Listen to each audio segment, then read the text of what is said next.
Hello दोस्तों, नमस्कार। आज हम आपको पढ़ाने जा रहे हैं बायोलॉजी में आपका कुछ टॉपिक था वो हो चुका था। ब्लड आपका चल रहा था और ब्लड में हमने थोड़ा सा उसमें करा भी दिया था और कुछ टेक्निकल प्रॉब्लम की वजह से शायद बीच में वो छूट चुका था। ठीक है, तो इसके लिए आज हम जो बचा हुआ है आपका उसमें से आज स्टार्ट करेंगे। जो रह गया था वो भी आज स्टार्ट कर लेते हैं। ठीक है, चलिए तो फिर आज स्टार्ट कर लेते हैं हम ब्लड हम जितना पढ़ चुके थे उसका एक बार छोटा सा जो है रिवीजन कर लेते हैं शॉर्ट टाइम्स में। ठीक है, चलिए देखते हैं। अब हमने क्या पढ़ा था भाई? ब्लड, आपका ब्लड हम पढ़ रहे थे। ब्लड क्या था? ब्लड एक आपका क्या बताया था? एक तरल पदार्थ बताया था जिसे सेमी सॉलिड भी कहते हैं। ठीक है, क्या कहते हैं उसको? एक तरल पदार्थ होता है जो बहता है हमारे शरीर के अंदर जो फ्लो करता है। ठीक है, इसे सेमी सॉलिड तत्व भी कहते हैं, यानी सेमी सॉलिड ऊतक, अर्ध ठोस भी कहा जाता है। इसको अगर याद रखना है, इसको क्या कहा जाता है आपका? सेमी सॉलिड टिश्यू भी कह सकते हो आप इसको। ठीक, क्या कहा जाता है इसको? सेमी सॉलिड टिश्यूज भी कहा जाता है। सेमी सॉलिड टिश्यूज का मतलब होता है आपका अर्ध ठोस, क्योंकि इसमें क्या थे आपके कुछ आपके क्या थे इसमें ठोस पदार्थ भी बताए थे हमने, कुछ सॉलिड थे और कुछ पार्ट इसका लिक्विड था। तो दोनों मिलकर के क्या बनते हैं? ये एक तरल पदार्थ बना देते हैं। ठीक है, एक पायस्यक बना देते हैं। अर्ध ठोस ऊतक भी कहा जाता है इसे, अर्ध ठोस ऊतक हमने इसको कहा था। ठीक है, तो ये भी इसको कहा जाता है ब्लड को। और ब्लड में आपके क्या क्या चीज़ें पाई गई थी हमने सब बताया था कि ब्लड में क्या क्या चीज़ पाई जाती है, किन चीज़ों से, किन कंपोनेंट से ब्लड मिलकर के बना होता है। ये सारी बातें हम आपको बता चुके थे। तो इसमें जैसे एक बार कर लेते हैं हम थोड़ा सा रिवीजन। आपको बताया होगा इसमें आपका एक प्लाज्मा था, यहाँ पे प्लाज्मा था, RBC बताया होगा। ठीक है भाई, WBC था और आपकी प्लेटलेट्स थी। ठीक है, तो ये चार पार्ट्स इसमें बताए थे कि ब्लड इन चार कंपोनेंट से मिलकर के बना होता है। चार कंपोनेंट से क्या होता है? मिलकर के बना होता है। ठीक है, इसमें हमने बताया कि ये जो तीनों थे ये क्या थे? ये सॉलिड पार्ट्स थे इसके। कैसे थे भाई? ये सॉलिड थे और ये आपका क्या था? ये लिक्विड था। ठीक है, ये बताया होगा इसमें। तो ये सॉलिड पार्ट था, तो ये लिक्विड पार्ट था। ठीक है, और चलिए इसमें बताया होगा ये कैसे था। इसमें जो प्लेटलेट्स थे इसको हमने बिंबाणु बताया था कि इसे क्या कहते हैं? बिंबाणु कहते हैं। ये होता क्या है? ये आपका मेरुरज्जा में बनता है। किस में भाई? बोन मैरो में ये बनता था, बोन मैरो में बनता था। और वहाँ पे क्या है? ये छोटे छोटे कोशिका के छोटे छोटे कणों के रूप में पाया जाता था। क्या था ये? छोटे छोटे कणों के रूप में, छोटे छोटे कणों के रूप में पाया जाता था। और वो किसके द्वारा होता था? इसमें वो होता है आपका थ्रोम्बोपिटीन, एक हार्मोन्स पाया जाता है।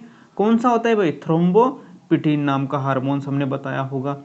थ्रोम्बोपिटीन हार्मोन्स था। ये हार्मोन्स क्या करता है? आपके ब्लड के अंतर्गत प्लेटलेट्स की जो मात्रा होती है उसे कंट्रोल करता है, उसे नियंत्रित करता है। 1.5 लाख से 4.5 लाख के बीच उसको बनाए रखता है। अगर आपका 1.5 लाख से कम हो जाए तो डिजीज़ हो जाएगी, 4.5 लाख से ज़्यादा बढ़ जाए आपकी ये प्लेटलेट्स तो डिजीज़ हो जाएगी। तो उसको कंट्रोल करने का काम कौन करता है? उसको कंट्रोल करने का काम आपका थ्रोम्बोपिटीन नामक हार्मोन्स करता है। तो आपसे यही पूछा जाता है कि आपकी जो प्लेटलेट्स को कंट्रोल करने का काम कौन सा हार्मोन्स करता है, या कौन सा हार्मोन्स आपके प्लेटलेट्स में पाया जाता है। तो आपका थ्रोम्बोपिटीन जो हार्मोन्स है वो आपका कहाँ पाया जाएगा? प्लेटलेट्स में पाया जाता है। ठीक है, चलिए ये काम क्या करता है? देखो आपका जो ब्लड के अंतर्गत इतनी चीजें होती हैं, लेकिन ब्लड के अंतर्गत प्लेटलेट्स को मिलाने का काम कौन करता है? भेजने का काम कौन करता है? क्योंकि ये क्या होता है, ये तो अलग से पड़े होते हैं, छोटे छोटे कण होते हैं आपके मेरुरज्जा में। ठीक है, लेकिन इनको क्या है? ब्लड में मिलाने का काम कौन करता है? इसको भेजने का, कि भाई चल तू भी इधर को चल, तू भी जाके मिल जा उसमें, तू क्यों अकेला पड़ा है। ठीक है, तो इसको कौन मिलाता है? इसमें इसको मिलाने का काम भी कौन करता है? थ्रोम्बोपिटीन हार्मोन्स। यह हार्मोन्स ही प्लेटलेट्स को ब्लड के अंतर्गत मिलाता है। ठीक है, इसका मैंने जीवन काल बताया होगा। कितना था भाई? 8 से 12 दिन। ठीक है, 8 से 12 दिन इसका जीवन काल था। ठीक है, चलिए 8 से 12 दिन इसका जीवन काल था। संख्या 1.5 से कितनी थी? 4.5 लाख। 1.5 से 4.5 लाख बताई होगी इसमें। ठीक है, कितने में थी? 0.0001 ml में, ठीक है, 0.001 ml में बताई होगी आपको। कितनी थी भाई? 0.001 ml।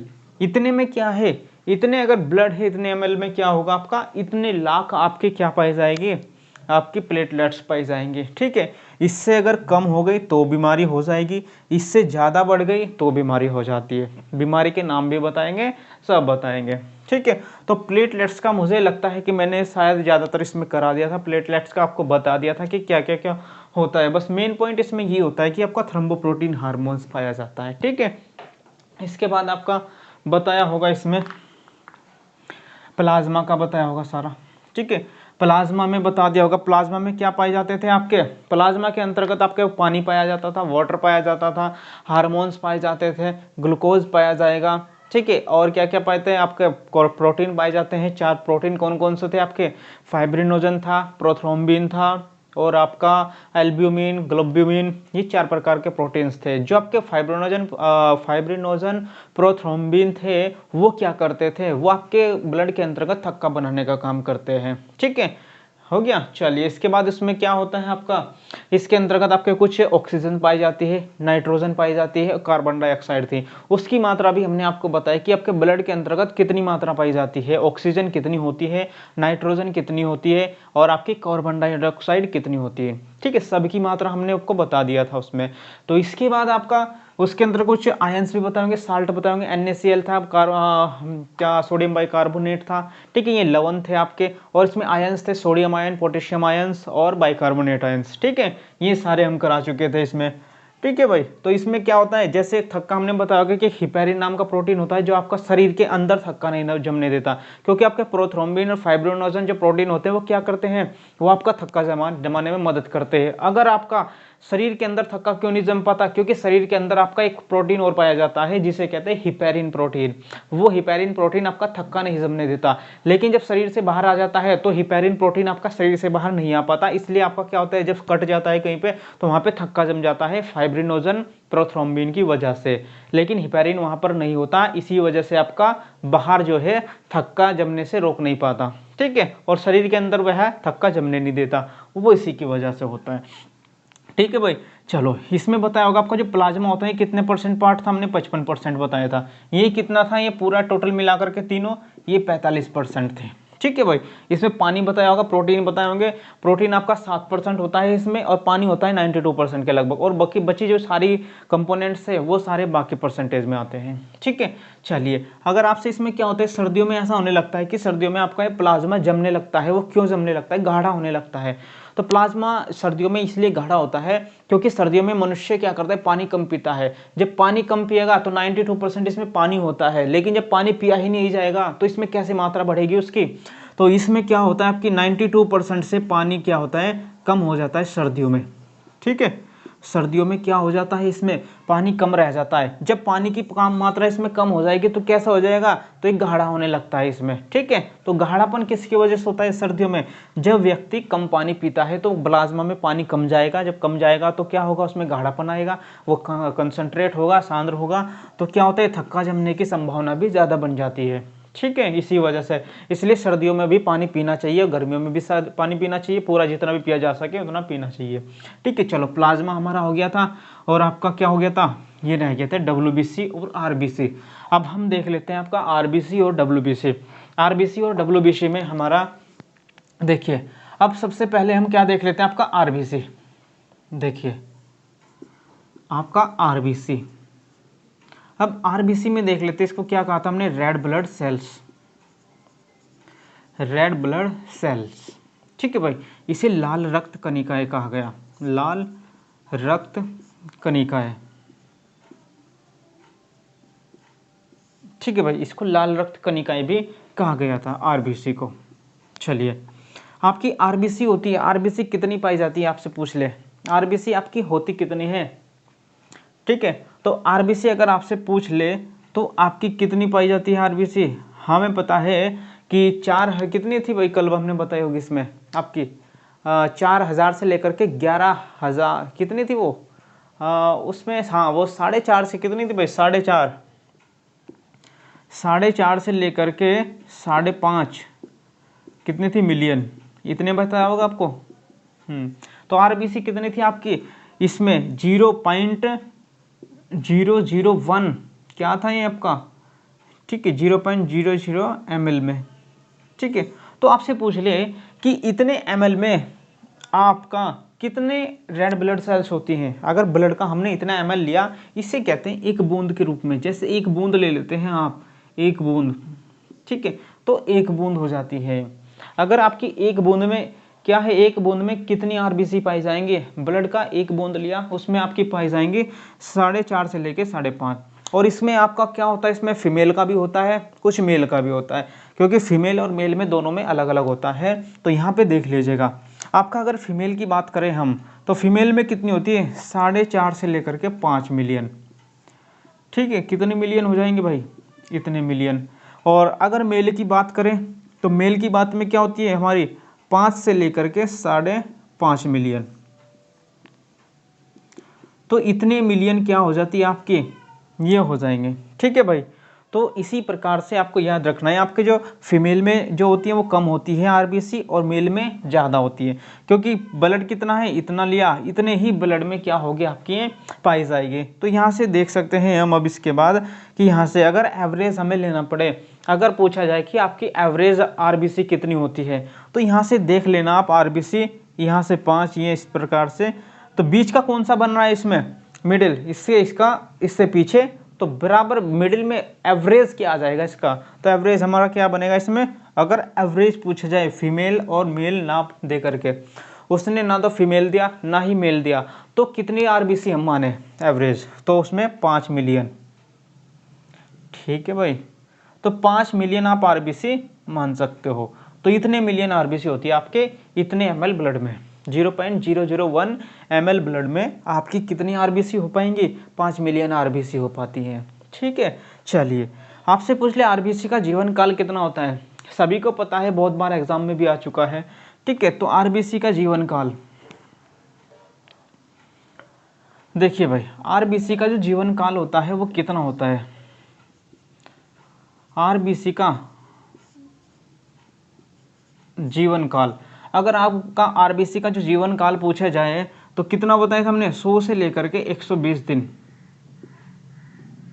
100 से 120 दिन होता है, ठीक है। इसी प्रकार जैसे इसका 3 से 4 होता है, और इसका कितना होगा 100 से 120 दिन के बीच होता है जीवन काल आरबीसी का। इनकी जो डेथ होती है, डेथ कहाँ पे होती है आपसे पूछ ले कि जैसे भाई जीवन काल है, जीवन काल का मतलब जीवन से, जन्म से लेकर मृत्यु तक, तो जन्म हुआ और मृत्यु हुई, तो जन्म होता है इसका मेरुरज्जा में, कहाँ पे बनती है भाई ये मेरुरज्जा में। तो मेरुरज्जा में तो आपका क्या होता है, इनका निर्माण होता है, मेरुरज्जा में निर्माण।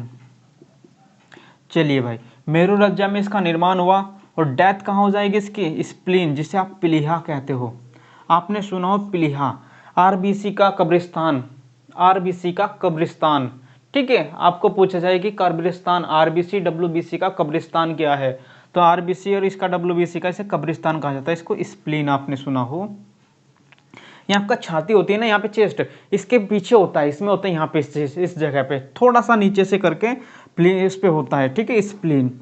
तो ये क्या करता है, ये कब्र होती है, यानी कि यहाँ पे आरबीसी की डेथ होती है, आरबीसी और डब्ल्यूबीसी दोनों की, ठीक है भाई, यहाँ पे डेथ हो जाती है, तो यहाँ पे जा करके मर जाती है, इसीलिए इसे क्या कहा जाता है, आरबीसी डब्ल्यूबीसी का कब्रिस्तान, कब्रिस्तान भी कहा जाता है भाई, कब्रिस्तान भी कहा जाएगा इसको, ठीक है। तो यही शमशान कब्रिस्तान एक ही बात है, ठीक है। तो यहाँ पे कहा जाता है इसको। तो प्लीहा ही क्या होता है, आरबीसी डब्ल्यूबीसी का क्या होता है, कब्रिस्तान होता है, जहाँ पे जाकर के अपना दम तोड़ देती है, मर जाती है, फिर नहीं बनने लगती है, बस यही कारण होता है, ठीक है। चलिए भाई, हो गया इतना प्लीहा। इसके बाद आपका हमने बताया जीवन काल हो गया इसका 100 से 120 दिन। अब आपका जो आरबीसी होती है इसमें क्या पाया जाता है, आपका आरबीसी में हीमोग्लोबिन पाया जाता है, ठीक है। क्या पाया जाएगा इसमें भाई, हीमोग्लोबिन। देखेंगे आरबीसी में आपका होता क्या है, आरबीसी में आपका हीमोग्लोबिन पाया जाता है, हीमोग्लोबिन। ये क्या होता है, हीमोग्लोबिन एक रंजक होता है, पिगमेंट, रंजक पिगमेंट, ठीक है भाई, ये याद रखना। आपसे पूछता है कि इसमें जो आरबीसी होते हैं आपके ब्लड में कौन क्या पिगमेंट होता है, पिगमेंट उसे कहते हैं जो रंग को निर्धारित करता है, रंग होता है जिसकी वजह से। तो आपका जो लाल रंग होता है वो किसकी वजह से होता है, इसी की वजह से। तो ये क्या होता है आपका लाल रंग, ठीक है, लाल रंग का कारण होता है ये। तो लाल रंग आपका जो ब्लड का होता है वो किसकी वजह से होता है लाल रंग, इसी की वजह से होता है हीमोग्लोबिन की, ठीक है। चलिए कुछ तो किसी के तो रंग आपके क्या होते हैं लाल होते हैं, कुछ आपके क्या होते हैं सफ़ेद होते हैं, कुछ के पीले भी होते हैं, कुछ का क्या है नीला भी होता है रंग, ठीक है। अलग अलग प्रकार के होते हैं सभी के रंग। बहुत सारे जीव हैं, ऐसे स्पीसीज हैं आपके पास कि आपके सभी के जो कलर होते हैं, बहुत सारे जीव हैं, किसी के पीला, किसी का हरा, किसी का नीला, ठीक है। तो नीला जैसे हो गया आपका, देखिए आपको सुना भी होगा, आपको जो नीला कलर होता है जैसे रंग, ये तो आपका हो गया। अगर आपसे पूछे लाल रंग किस वजह से होता है, हीमोग्लोबिन की वजह से। हीमोग्लोबिन करता क्या है, इसका जो कार्य होता है हीमोग्लोबिन का कार्य, यह ऑक्सीजन का क्या करता है परिवहन करता है। क्या करता है, ऑक्सीजन का परिवहन। ऑक्सीजन को क्या है आपके शरीर में घुमाता है या ऑक्सीजन को लेकर के घूमता है। आपके शरीर में ऑक्सीजन कौन लेकर के चलता है, किसके द्वारा आपके शरीर में ऑक्सीजन है, तो ऑक्सीजन का जो परिवहन करता है वो कौन करता है आपके शरीर में, तो वो आपका हीमोग्लोबिन करता है, ठीक है। तो यही क्या करता है, जो ब्लड में आपका हीमोग्लोबिन पाया जाएगा तो यही क्या करता है आपका ऑक्सीजन को पूरे शरीर में फैलाने का काम करता है। पूरे शरीर में क्या है आपके ऑक्सीजन को घुमाता रहता है अपने साथ लेकर के, चल भाई तू भी चल, ऐसे ऐसे क्या है अपने साथ लेकर के घूमता है पूरी तरह से। तो इसका संचरण या परिवहन ऑक्सीजन का कौन करता है, ये आपका करता है हीमोग्लोबिन। इतनी बात याद रखनी है आपको, ठीक है। चलिए इसके बाद आता है आपका कुछ लाल रंग हो गया, इसके बाद आपका कुछ का सफ़ेद रंग होता है। तो सफ़ेद रंग किसकी वजह से होता है आपको ये देख लेना है। देखिए सफ़ेद, जो रक्त का रंग सफ़ेद होता है आपका, क्या होगा भाई, रक्त का रंग सफ़ेद होता है, तो वो किस वजह से होता है, बस ये देख लेना।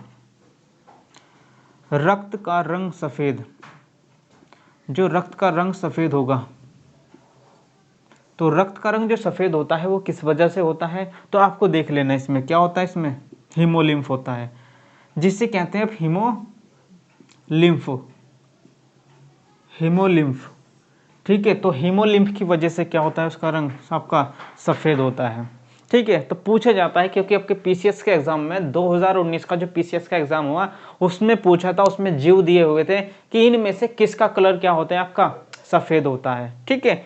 यानी कि सफ़ेद क्यों होगा, क्योंकि उसमें हीमोग्लोबिन की मात्रा कम पाई जाती है, ठीक है। तो क्या होगा हीमोलिम्फ, उसे कहते हैं हीमोलिम्फ। अगर किसी की वजह से रंग सफ़ेद है वो हीमोलिम्फ। तो किसका रंग सफ़ेद होता है आपका, जैसे आपका कॉकरोच हो गया,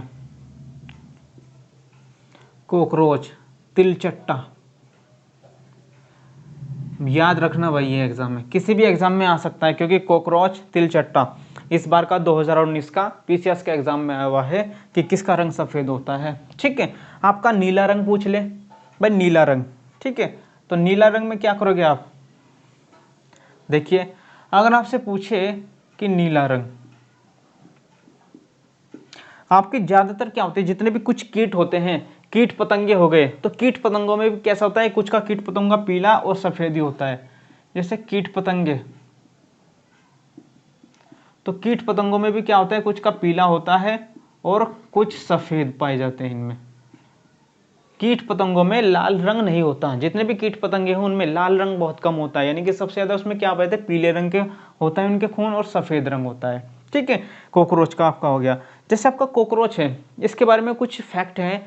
कॉकरोच, इसमें लगभग आपका क्या होता है, लगभग इसकी आपकी पृथ्वी पर 4500 के लगभग स्पीसीज पाई जाती है, इसकी प्रजाति, ठीक है। इसकी कितनी प्रजाति है भाई, लगभग इसकी प्रजाति आपकी 4500 के लगभग पाई जाती है, ठीक है। तो लगभग इतनी प्रजाति इसकी पाई जाती है आपके इस पर, ठीक है।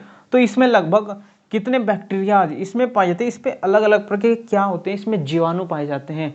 जीवाणु फैलाने का काम करता है। कितने प्रकार के जीवाणु फैलाता है, 30 प्रकार के। आपका जो कॉकरोच होता है 30 प्रकार के जीवाणु को फैलाता है, ठीक है भाई, जो आपके लिए क्या होते हैं, नुकसानदायक होते हैं। तो कितने प्रकार के, 30 प्रकार के जीवाणु को क्या है फैलाता है जो आपके लिए नुकसानदायक होते हैं, ठीक है। इसमें एक आता है ऐसा क्योंकि बहुत इसकी प्रजाति कितनी है, 4500 के लगभग इसकी स्पीसीज है। लेकिन इनके पास क्या होते हैं, कुछ पंख होते हैं, कुछ के पास इनमें से क्या होते हैं, इनमें कुछ स्पीसीज के पास जो पंख होते हैं, स्पीसीज के पास पंख होते हैं, लेकिन पंख होने के बावजूद भी ये नहीं उड़ पाते। मैक्सिमम इनमें से, मैक्सिमम पंख होने के बाद भी इनमें से बहुत से आपके बहुत से क्या है, कॉकरोच नहीं उड़ पाते। ठीक है, ये कारण है इनमें। ठीक है, पूछा जाता है कि कौन सा ऐसा जीव है जिसके पास पंख है लेकिन पंख होने के बाद भी उनमें से मैक्सिमम प्रजाति नहीं उड़ सकती। ठीक है, तो वो क्या होते हैं, आपके कॉकरोच है। तो कॉकरोच में ये भी होता है कि इनके पास पंख भी होते हैं लेकिन ये उड़ नहीं पाते। ठीक है, पंख होने के बाद भी ये नहीं उड़ पाते। ये इनमें क्या विशेषता है, चलिए अब इसकी एक विशेषता और देख लीजिए ध्यान से। इसमें होता क्या है, जो आपका कॉकरोच होता है, कॉकरोच में, तो कॉकरोच में होगा क्या, अब आप अगर इसे कहा कि अगर किसी प्रकार से इसकी गर्दन कट जाए, गर्दन कटने के बाद भी यह कितने दिन तक, 9 दिन तक जीवित रहता है, तक क्या रहता है, जीवित रहता है। किसके बाद भाई, गर्दन कटने के बाद भी यह 9 दिन तक जीवित रहता है। खाना खाने के बिना कितने दिन तक, 7 दिन, उसमें खाना खाने के बिना यह 1 माह तक जीवित रह सकता है। देखो पूछा जाए कि इसकी गर्दन कट जाए तो 9 दिन तक जीवित रह सकता है, खाना ना मिले 1 महीने तक तो 1 महीने तक बिना खाने के जीवित रह सकता है। अगर इसको पानी ना दिया जाए तो पानी के बिना यह 7 दिन तक, 7 दिन तक जीवित रह सकता है। ये बात आपको याद रखनी है, इसकी विशेषता है कॉकरोच की, क्योंकि कई एग्जाम्स में इसमें से पूछी गई है, काफ़ी बार पूछे गए हैं इसमें से ये प्रश्न कि कॉकरोच की ऐसी क्या विशेषताएं हैं। ठीक है, तो याद रखना इसके 9 दिन तक या बिना गर्दन कटने के बाद जीवित रह सकता है, 1 महीने तक बिना खाए रह सकता है, 7 दिन तक बिना पानी के जीवित रह सकता है, उसके बाद इसकी मृत्यु हो सकती है। ठीक है, चलिए भाई आपका नीला रंग हो गया, नीला रंग, अच्छा वो देखिए यहाँ पे, ठीक है, तो ये नीला रंग कीट पतंगे होते हैं जो, उनका रंग क्या होता है आपका, पीला सफ़ेद, पीला और सफ़ेद होता है। तो अब यहाँ पे देख लीजिएगा आप, अब आप में कुछ बात ध्यान से समझना। अब यहाँ पे जैसे भी आपका कुछ जैसे ऑक्टोपस है, देखिए ऑक्टोपस है आपका, ऑक्टोपस, और एक होता है स्क्वायड, ये 2 जीव है। इन जीव का जो रंग पाया जाता है वो कैसा होता है, इन जीव का जो रंग होता है वो नीला रंग होता है, नीला रंग होता है। याद रखना ऑक्टोपस, ऑक्टोपस और स्क्वायड, ऑक्टोपस और स्क्वायड का जो रंग होता है वो कैसा होता है, खून का रंग नीला रंग होता है। ठीक है, चलिए, और जो नीला रंग होगा ये किसकी वजह से होता है, कौन सा पिगमेंट होता है, बहुत पूछा जाता है, कौन सा पिगमेंट है वो जिसकी वजह से नीला रंग होता है, तो हीमोसाइनिन, याद रखना हीमोसाइनिन। ठीक है भाई, हीमोसाइनिन नाम का पिगमेंट होता है जिसकी वजह से इनका रंग क्या होता है, लाल होता, नीला होता है। ठीक है भाई, तो याद रखना कौन से पिगमेंट की वजह से है, जो यह पिगमेंट होता है यही क्या करता है, इसमें ऑक्सीजन का ट्रांसफर करता है, यही क्या करता है, ऑक्सीजन का परिवहन करता है, शरीर में ऑक्सीजन का परिवहन यही करता है। ठीक है भाई, चलिए, और ऑक्सीजन का जो परिवहन करेगा तो वो यही करेगा। ठीक है, ऑक्सीजन का परिवहन करता है। और इसके बाद क्या होगा, इसमें जैसे ये ऑक्सीजन का परिवहन इसने किया तो इसी में क्या पाया जाता है आपका, इसी के साथ, ठीक है, कॉपर पाया जाता है। जैसे इसमें पूछा जाता है कि कॉपर बेस, 1 सेकेंड,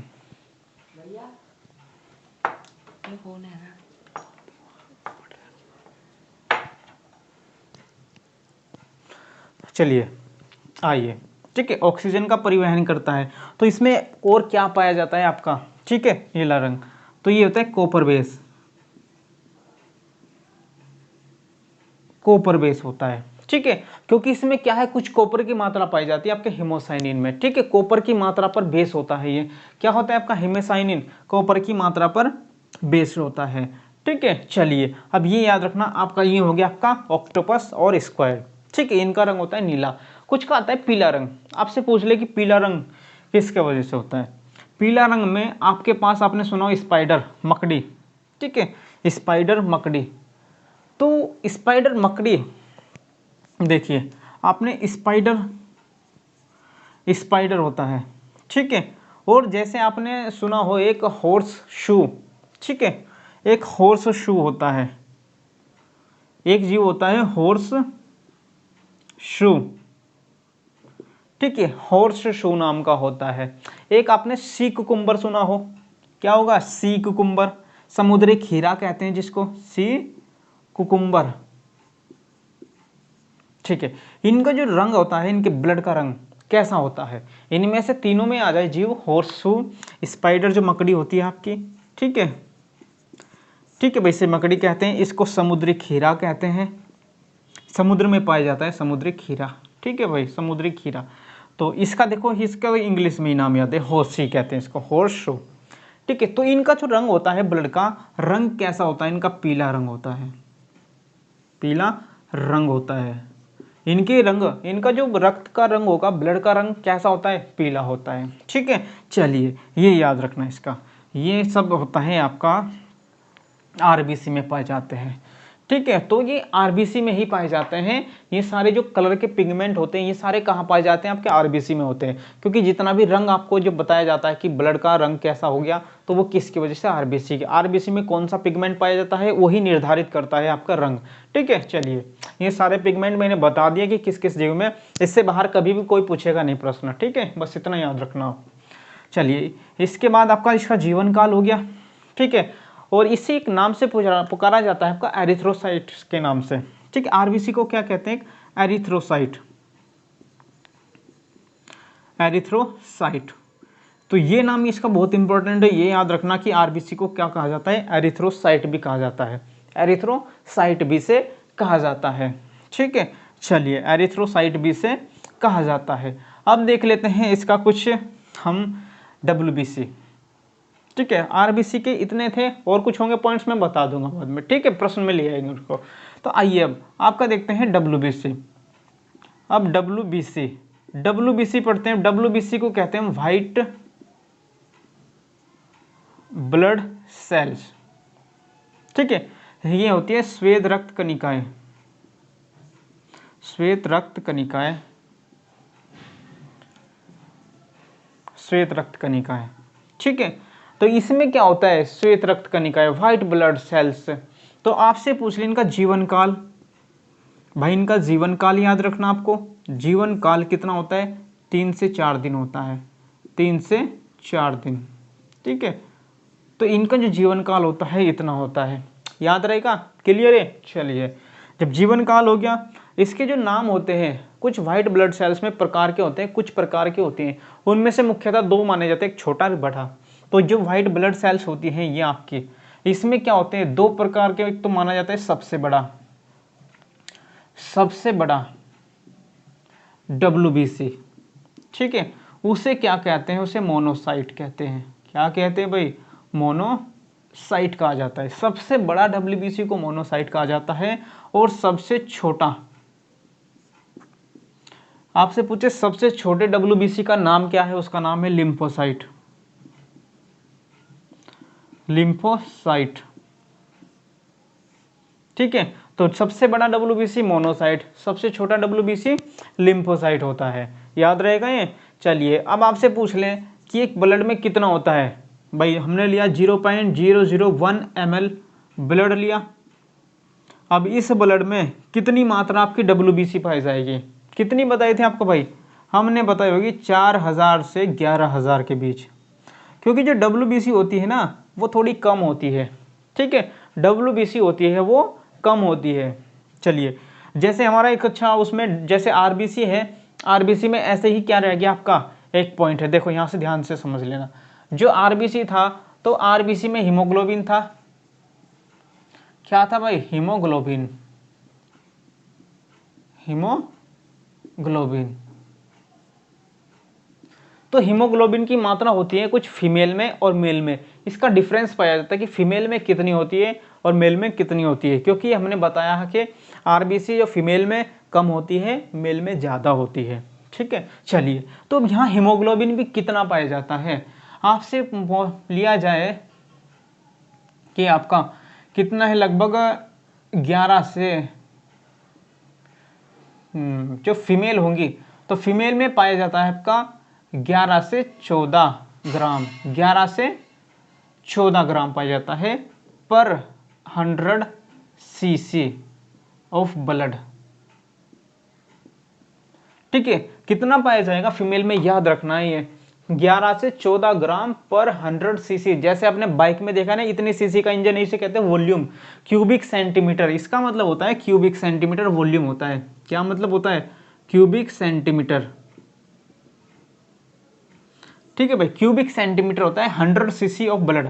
अगर ब्लड का इतना वॉल्यूम हमने लिया तो इतने वॉल्यूम में फीमेल में कितना हीमोग्लोबिन पाया जाता है, 11 से 14 ग्राम पाया जाता है। ठीक है, चलिए अब मेल्स में क्या होता है आपका, अगर मेल्स में पूछा जाए तो मेल में आपका होता है ये लगभग 15 के बीच, 14 से 15 ग्राम। ठीक है भाई, 14 से 15 ग्राम पाया जाता है पर 100 cc ऑफ ब्लड। तो ये पॉइंट आपको याद रखने हैं कि हीमोग्लोबिन भी कितना कितना पाया जाता है आपका ब्लड के अंतर्गत। ठीक है, फीमेल में कम होता है, मेल में ज़्यादा होता है। ठीक है, हीमोग्लोबिन क्या होता है, फीमेल में थोड़ा कम होता है और मेल्स में ज़्यादा होता है, याद रहेगा। चलिए, ये था आपका आरबीसी का पॉइंट रह गया था।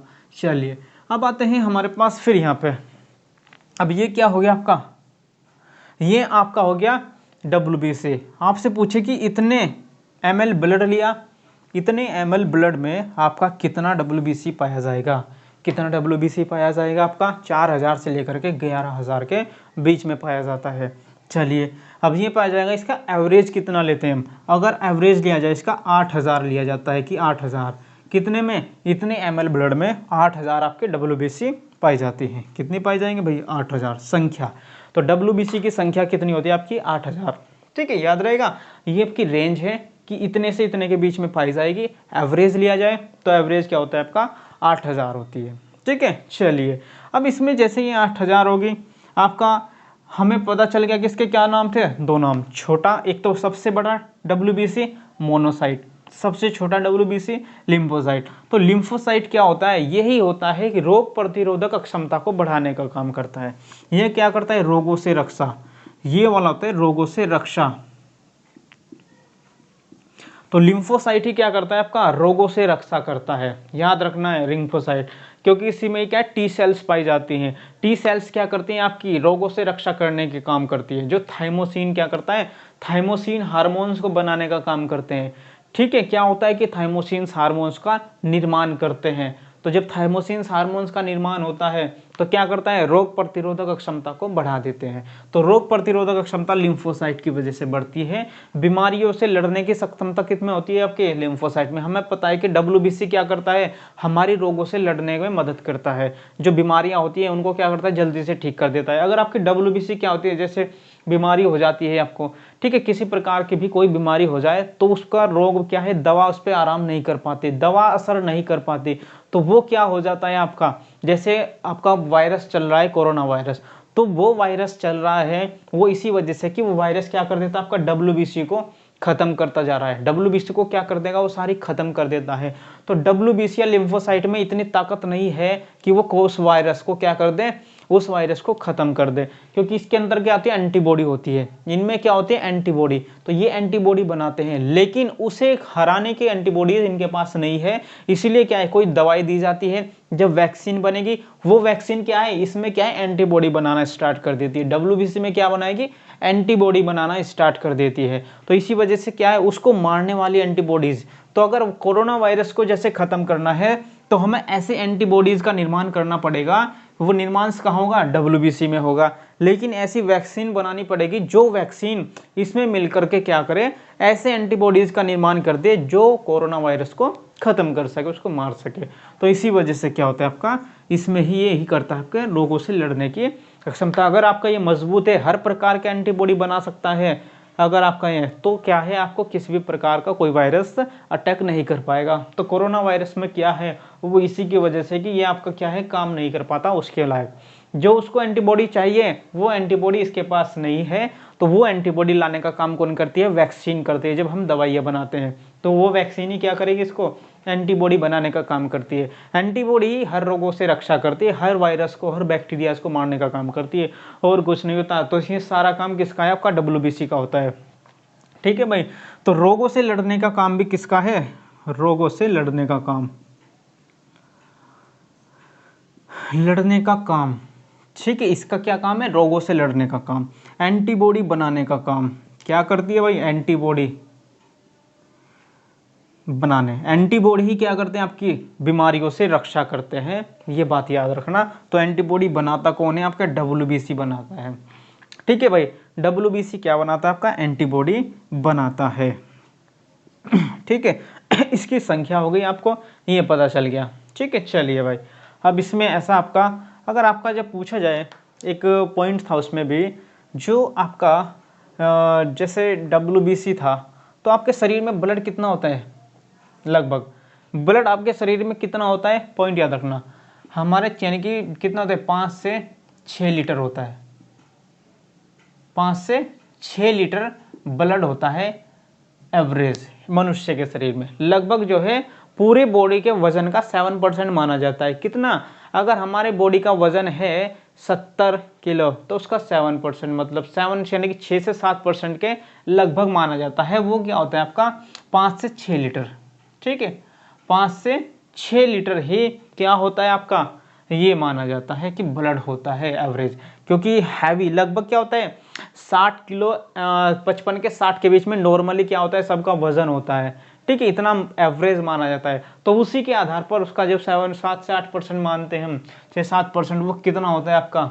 ठीक है, वो कितना हो जाएगा? 60 से 70 के बीच कुछ भी, एवरेज हम 5-6 लीटर ही माना जाता है। तो एक ह्यूमन, वयस्क मनुष्य के शरीर में जो ब्लड होता है वो कितना होता है? 5 से 6 लीटर होता है। ठीक है, तो 5 से 6 लीटर में आपके RBC थी, तो RBC देखिए भाई, RBC की संख्या कितनी होती है? ये कभी कभाग एक ऐसे ही आ जाता है कि डायरेक्टली, तो डायरेक्टली हम याद रखेंगे लगभग 25 से 30 लीटर, 30 ट्रिलियन। कितनी भाई? ट्रिलियन। ठीक है, ये क्वेश्चन आया हुआ है, इसलिए मैंने डायरेक्ट आपको बता दिया कि अगर कभी आ जाए 5 से 6 लीटर पूरा होता है पूरे शरीर में ब्लड, तो पूरे शरीर में आपसे पूछा जाए कि RBC पूरे शरीर में कितनी होती है, तो पूरे शरीर में 25 से 30 लीटर होती है, 30 ट्रिलियन होती है। ठीक है, ट्रिलियन का तो पता है कितनी पावर होती है इसकी? 10 की घात जो 12 कहते हैं इसको, 10 की घात 12 होती है ट्रिलियन का मतलब। ठीक है, हो जाएगा। जैसे लाख का मतलब 10 की घात 5 होता है, इसी प्रकार ट्रिलियन का मतलब होता है 10 की घात 12। तो इतने इनके 30 × 10 की घात 12 जो होती है, इतनी आपकी RBC होती है पूरे शरीर में, पूरे ब्लड में। ठीक है, याद रहेगा। चलिए, इतना हो गया। अब देख लेते हैं हमारे इसके कुछ फीचर्स हैं आपके। एक फॉर्मूला बताऊंगा आपको मैं आज, जिस फॉर्मूले से क्या है आप निकाल सकते हो कुछ भी। ठीक है, चलिए देखना, फॉर्मूला देख लो। यहाँ से देखो, ये आपकी RBC अनुपात है तीनों का, ये WBC, और ये आपकी प्लेटलेट्स। ये क्या होती हैं? ये रेशो में होती है, अनुपात में होती है कि अगर इतनी WBC है, इतने आपकी RBC और इतनी प्लेटलेट्स। सबसे कम क्या होती है आपकी? WBC। तो WBC होती है, तो हमने मान लिया इसको 1 है, मान लिया कि यह 1 है, तो इसी अगर यह 1 होगी तो ये कितनी होगी? तो ये आपकी कितनी होती है भाई? ये लगभग आपकी 600 होगी। ठीक है, तो यानी कि 600 गुना होती है ये। और आपकी जो प्लेटलेट्स होगी वो कितनी होगी? ये आपकी 40 गुना होती है। ठीक है, तो ये अनुपात इसमें पाया जाता है आपकी इनमें। अगर RBC 600 है तो WBC कितनी होगी? 1, और आपकी 40 कितनी होगी? प्लेटलेट्स। तो ये रिलेशन है इसमें कि आपकी RBC और WBC और प्लेटलेट्स, ये अनुपात पाया जाता है आपके इनमें। जब ये अनुपात इनमें पाया जाएगा, तो अगर आपको किसी एक का भी पता है कि WBC कितनी होती है, हमें पता है कि WBC हमने एवरेज कितनी मानी थी? 8000 मानी थी कि नहीं? 8000। जब 8000 ये मानिए तो WBC तो आपकी हो गई 8000, हो जाएंगे 8000। तो जब WBC है तो RBC कितनी हो जाएगी आपकी? यहाँ 8000 होगी, तो इसमें कितनी मल्टीप्लाई हो जाएगी? 600 × 8000। ठीक है, तो कितनी हो जाएगी? लगभग 4.8 कितनी हो जाएंगी? मिलियन। ठीक है, हो जाएगी नहीं मिलियन, देख लेना निकाल करके भाई, हो जाएगी 4.8 इंटू 10 की पावर 6 ही तो होता है मिलियन का मतलब, 10 की पावर 6 का मतलब ही तो मिलियन होता है। तो यानी 4.8 इंटू 10 की पावर 6, तो 4.8 मिलियन क्या हो जाती है आपकी आरबीसी हो जाएंगी, हो जाएंगे एवरेज। चलिए आ जाते हैं। लेकिन अगर आपके प्लेटलेट्स निकाल लें, प्लेटलेट्स, तो प्लेटलेट्स के लिए क्या करोगे आप, यहाँ पे 600 मल्टीप्लाई 40 हो जाएगा, नहीं 8000, 8000 है ना एक का मतलब, तो 8000, ठीक है। तो कितना हो गया 3.2 इंटू 10 की घात कितनी हो जाएगी 3 और एक 4 एक 5, तो 5 हो जाएगी। तो यानी कि 3.2 कितनी हो जाएगी लाख। तो इतने लाख आपके क्या हो जाएंगे प्लेटलेट्स। अगर हमने एवरेज मान ली 8000, जब एवरेज 8000 मानी तो उसके आधार पे आपकी आरबीसी कितनी हो जाएगी, उसकी प्लेटलेट्स कितनी हो जाएगी। तो ये सिंपल है, आसान, बहुत आसान तरीका है आपको याद रखने का, निकालने का। कोई नहीं बताएगा, पूरे यूट्यूब पे छान लेना जा करके, ठीक है, ढूंढ लेना कहीं से अगर पता चल जाए। चलिए ये आपको जो कराया जा रहा है कई बुक का कॉम्बिनेशन है, बहुत सारी बुकों से उठा करके एनसीईआरटी से हमने लिया है, इसका कॉम्बिनेशन बनाया। हर एग्जाम में आए हुए जितने प्रश्न हैं उनको लेकर के क्या इसको कंबाइंड किया हुआ है, तब जाकर के आपको इतना कराया जा रहा है, ठीक है। तो इसी प्रकार कहते हैं कि भाई आप इसको नोट्स बनाइए, जैसे भी आपके नोट्स हैं तो उसी को ही आप पढ़ना, जो का तो जो मैं कराता हूँ इसी को पढ़ लेना, इससे बाहर नहीं बनेगा प्रश्न, ठीक है। चलिए कोई भी एग्जाम हो, कोई भी यूपीएससी हो, यूपीपीसीएस हो, एसएससी हो, रेलवे हो, कोई भी एग्जाम हो तो आप सब में कर सकते हो, ठीक है। तो रेशियो याद रहेगा इसका, तो ये रेशियो याद रख लेना। और इसका आपको पता है कि एवरेज हमने 8000 बताया, उसी आधार पे इसका निकाल सकते हैं, उसी आधार पे प्लेटलेट्स निकालता है कि आपके कितने पाए जाएंगे, ठीक है। चलिए आ जाते हैं। अब आपका ये हो गया। अब इसमें क्या है, कुछ बीमारी आ जाती है आपकी। देखिए अगर आपकी आरबीसी है वो कम हो जाए या बढ़ जाए तो बीमारी क्या होती है, ठीक है। देखिए कुछ इससे संबंधित जो है बीमारी, देखिए भाई कुछ बीमारी है। अब बीमारी में डिजीज में क्या होगा आपका, देखिए पहले अगर आपकी आरबीसी है, आरबीसी वो क्या हो जाए, अगर आपकी आरबीसी घटने लगे, आरबीसी घटने लगे, ठीक है, रेड ब्लड सेल्स क्या होगी आपकी घट गई, तो बीमारी कौन सी होगी।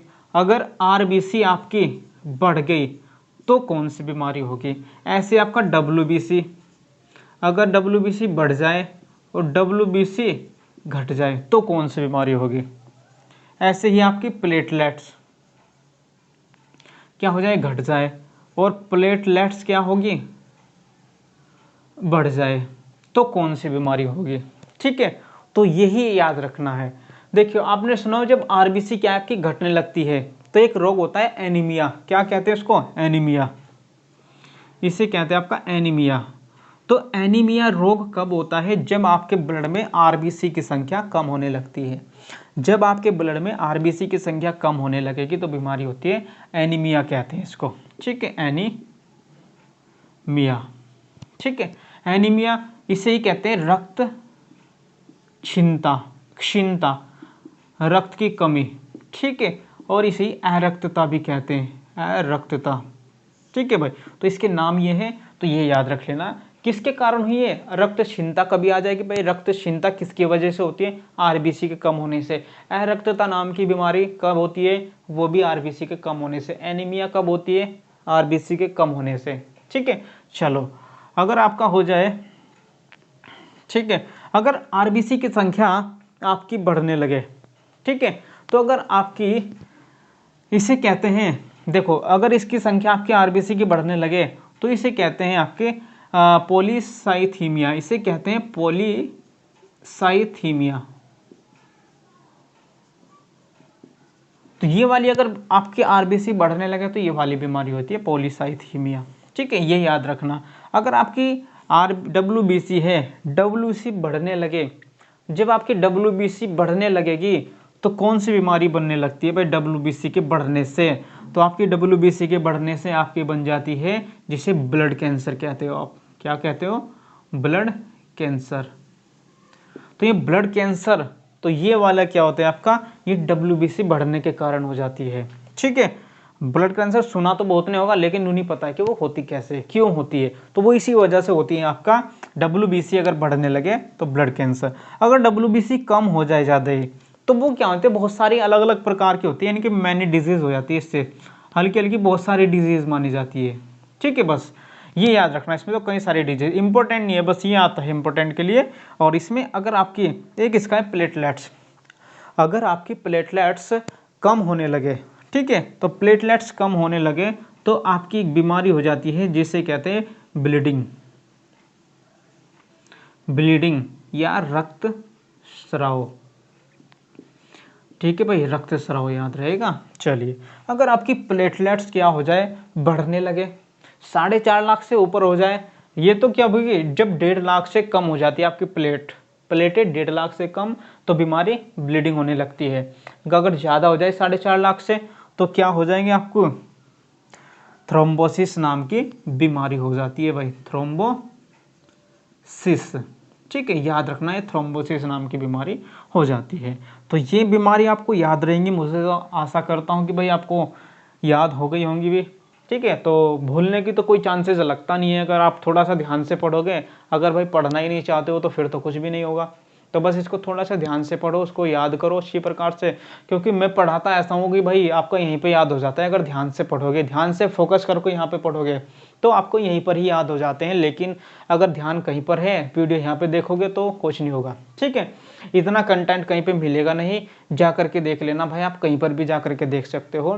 देखो यूट्यूब चैनल भी बहुत हैं और कराते भी बहुत हैं, तो जितना कंटेंट्स मैं करा रहा हूँ इसको, इतना कंटेंट्स अगर आपको कहीं मिलता है तो आप देख सकते हो। ठीक है, तो लेकिन इतना कंटेंट आपको कोई नहीं देगा, ना ही मिलेगा। आप पेड कोर्स भी खरीद सकते हो ऑनलाइन में, पेड कोर्स भी ऑनलाइन में खरीद सकते हो और उसमें जा करके देख लेना, अगर आपको इतना कंटेंट मिल जाए इस प्रकार से। ठीक है, तो इसीलिए क्या है, आपको जब इतना कंटेंट मिल रहा है, इतना अच्छी प्रकार से पढ़ाया जा रहा है, तो इसको क्या करना है, आपको शेयर सब्सक्राइब लाइक तो कर ही दिया करो।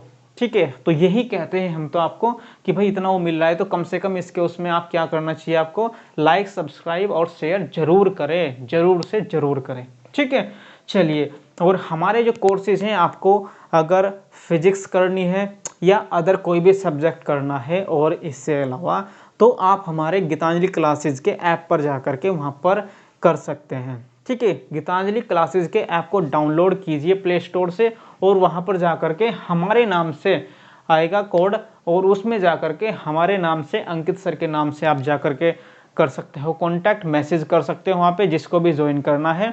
ठीक है, तो वहाँ पे जा करके आप कर सकते हो। ठीक है, और हम यहाँ लेक्चर जो है आपका फ्री चल ही रहा है। बायोलॉजी जो है हम शुरू से लेकर के आखिरी तक कराएंगे, इसी वे में कराएंगे जैसे हम करा रहे हैं, ऐसे ही आपका चलता रहेगा।